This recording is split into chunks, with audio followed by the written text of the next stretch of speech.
volontairement, j'ai pas donné mon avis sur le montage parce que j'étais trop dans l'aventure et pour moi certaines choses que j'avais filmées, je me suis dit mais ça faut absolument qu'on montre, c'est génial. Et Olivier qui était beaucoup plus détaché, qui a déroché 75 heures, je crois, un truc dans le genre de vidéo, lui il avait un œil déjà de réalisateur et puis un œil détaché. Et du coup, chaque 2 ou 5 minutes, il me montrait l'avancée du documentaire. Mais il y a jamais un moment où je lui ai dit non, mais ça, faut pas que tu mettes, ou ça, faut que tu mettes. Parce que moi j'ai fait mon aventure, moi, j'ai joué le rôle de l'aventurier, qui a vécu une aventure et qui a pris des images.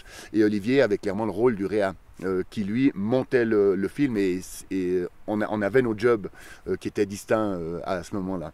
Bon, j'ai 50 heures de rush pour commencer. J'ai pris facilement 2 semaines pour regarder tout ça et puis trier. J'ai certainement monté ça depuis début août jusqu'à fin octobre. Août, septembre, octobre, 3 mois. Et plus 2 semaines de finalisation, c'est-à-dire colorimétrie, mixage son. Et au moment de la première, c'était juste incroyable. Tous les gens qui sont venus, c'est des gens qui, d'une manière ou d'une autre, me connaissaient. La place qui contenait 500, qui pouvait contenir 500 personnes, on contenait quasi 1000. Il y avait la moitié de la salle debout. J'ai jamais vu autant de personnes dans une salle en même temps pour mon film, quoi. Il y avait 1000 personnes qui étaient là pour regarder le film d'un petit montagnard qui a décidé d'aller se foutre sur une île au milieu du monde, tu vois. Ça, c'est le moment le plus horrible, et en même temps le plus jouissif, mais c'est horrible parce que à partir de là, c'est terminé.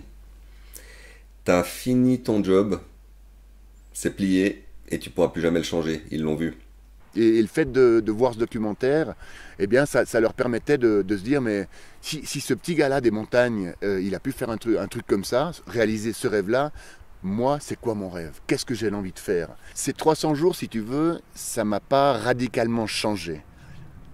Mais ça m'a donné une autre perception de la vie. J'ai eu le temps d'apprendre à me connaître beaucoup plus et de découvrir plein de choses, ce qui fait que maintenant je relativise beaucoup. Et je mets par contre l'importance dans le bonheur des choses simples, dans le bonheur de tous les instants.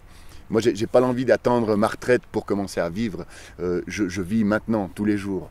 Et ça c'est un choix. C'est aussi quelque chose que j'ai appris, je pense, avec mes 300 jours. Le bonheur est dans la simplicité. On se l'est fait hacker, là, le film, là, et il y a plus d'1 million de vues. 1,5 million. Ah ouais. Tu vois, et c'est génial. Et je pense que ce film, il a fait un buzz parce que qui n'a pas rêvé un jour de tout quitter et de partir sur une île inhabitée du Pacifique. Et ben, il y a un petit montagnard suisse qui l'a fait. Si je peux passer un message aux gens qui regardent ton doc, c'est ce que je dis à la fin de mes conférences, qui est une phrase que je trouve géniale, c'est qu'il ne faut pas rêver sa vie, mais il faut réaliser ses rêves. Et si on a un rêve, ben faut y aller, quoi.